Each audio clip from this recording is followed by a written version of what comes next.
जय गुरु जी। शुक्राना गुरु जी। सारी संगत को जय गुरु जी। संगत जी, क्या आपको भी कभी कभी अपना घर जेल जैसे लगने लगता है? क्या आपको भी लगता है कि आपकी तो कोई भी बात सुनता ही नहीं? आपका इस घर में बार बार अपमान हो रहा है। आपको ऐसे लगता है कि आपकी इस घर में कोई ज़रूरत ही नहीं है। तो चलिए इसी पर एक आंटी जी का सत्संग सुनाती हूँ, जिसमें उन्होंने इस बात को बहुत अच्छे से एक्सप्लेन किया है। ये सत्संग पूरा ज़रूर सुनिएगा, आपको बहुत अच्छे आंसर्स मिलेंगे। तो चलिए आंटी जी का सत्संग सुनाती हूँ। संगत जी, एक औरत के लिए उसका घर ही उसकी पूरी दुनिया होती है। जब वो शादी करके एक नए घर में जाती है तो उसके मन में कितने सारे सपने होते हैं, लेकिन क्या हो जब वही घर एक जेल लगने लगे। जब जिस इंसान पर उसने अपनी पूरी जिंदगी लुटा दी, वही पति बात बात पर गुस्सा करने लगे, अपमान करने लगे और उसकी एक बात ना सुने। संगत जी, पति पत्नी का रिश्ता बहुत नाजुक होता है। जब इस रिश्ते में दूरियां आ जाती हैं, जब रोज रोज के झगड़े और कलेश घर की शांति छीन लेते हैं, तो एक औरत अंदर से पूरी तरह टूट जाती है। वो रोती है, दुनिया को अपनी तकलीफ बताती है, पर कोई उसका दर्द नहीं समझता। संगत जी, मैं भी उनमें से ही एक हूँ। मेरी शादी को 7 साल हो चुके थे, लेकिन मेरे जीवन में एक दिन भी सुख का नहीं था। मेरे पति का स्वभाव बहुत ही क्रोधी था। बात बात पर घर में कलेश होता था। संगत जी, मैं दिन भर घर का काम करती थी, सबकी सेवा करती थी, लेकिन बदले में मुझे सिर्फ ताने और डांट ही मिलती थी। नौबत यहाँ तक आ गई थी कि बात तलाक तक पहुँचने वाली थी। मैं डिप्रेशन में जाती जा रही थी। मुझे लगता था कि अब मेरा जीवन बस रोने के लिए ही बना है। एक दिन मैं रोते रोते गुरु जी के स्वरूप को देख रही थी और उन्हीं को कोस रही थी कि आपको मानने के बाद भी अगर मेरा यही हाल होना था तो मुझे आपको मानने का क्या ही फायदा हुआ। आपने मुझे अपनी संगत ही क्यों बनाया। संगत जी, गुरु जी भी मेरी बात चुपचाप सुन रहे थे। संगत जी, मैं अपने पति से नफरत करने लग गई थी। मेरे घर में रोज कलेश होता था और गुरु जी से मेरा एक ही सवाल होता था कि क्या कभी ये सब सही हो पाएगा।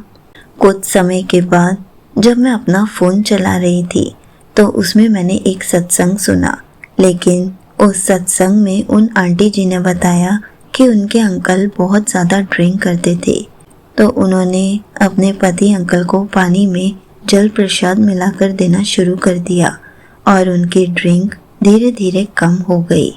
संगत जी, मुझे ऐसे लगा कि मैं भी ऐसे ही एक बार ट्राई करती हूँ।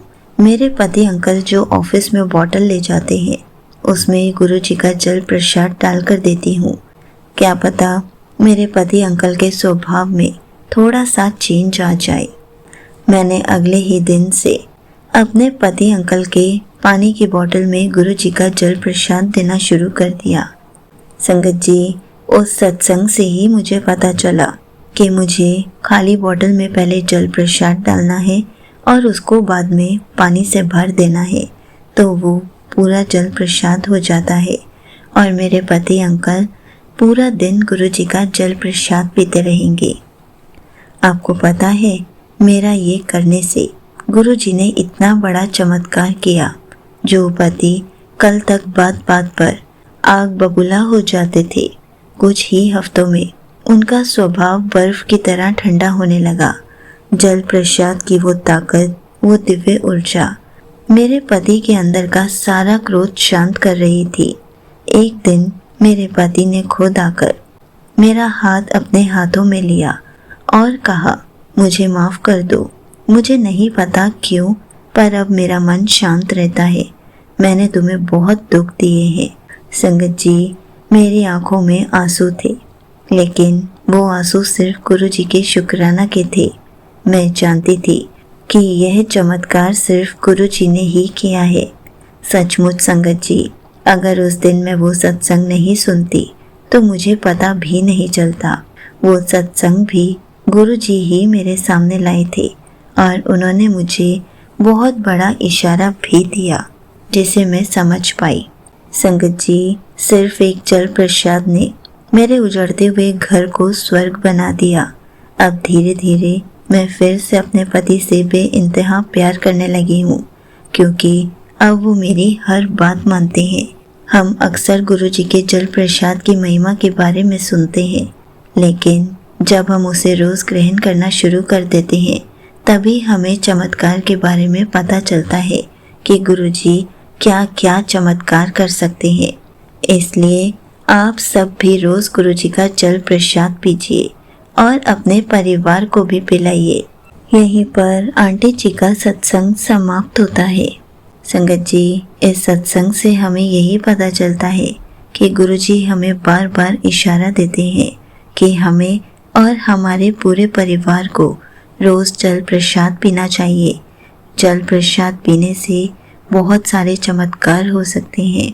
गुरुजी हमारी पूरी लाइफ को बदल कर रख सकते हैं। हम कोई भी प्रॉब्लम को फेस कर रहे हैं, सिर्फ जल प्रसाद पीने से ही वो भी दूर हो सकती है।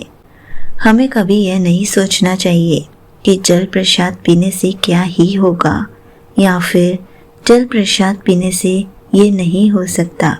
हमें बस ये सोचना है कि ये गुरुजी का आदेश है और हमें उसका पालन करना है कि जल प्रसाद हमें खुद भी रोज़ पीना है और पूरे परिवार को भी रोज़ पिलाना है। संगत जी, जल प्रसाद में वो अलौकिक शक्ति है जो हमारे अंदर के क्रोध को और नकारात्मकता को ख़त्म कर सकती है, हमें पूरा बदल कर रख सकती है, हमारे रोगों को दूर कर सकती है, हमें हर पल स्वस्थ रख सकती है। इसलिए हमें जल प्रसाद के बारे में बिना सोचे समझे रोज़ जल प्रसाद आँख बंद करके खुद भी पी लेना चाहिए और पूरे परिवार को भी देना चाहिए, ताकि हमारा परिवार हर पल हंसता हुआ और स्वस्थ रहे। संगत जी, अगर आपने भी अभी तक जल प्रसाद रोज ग्रहण करना शुरू नहीं किया है तो आज से ही शुरू कर दीजिए। यह संदेश आपके लिए ही है और गुरुजी आपकी लाइफ को पूरा बदल कर रख देंगे। जय गुरुजी। शुक्राना गुरुजी।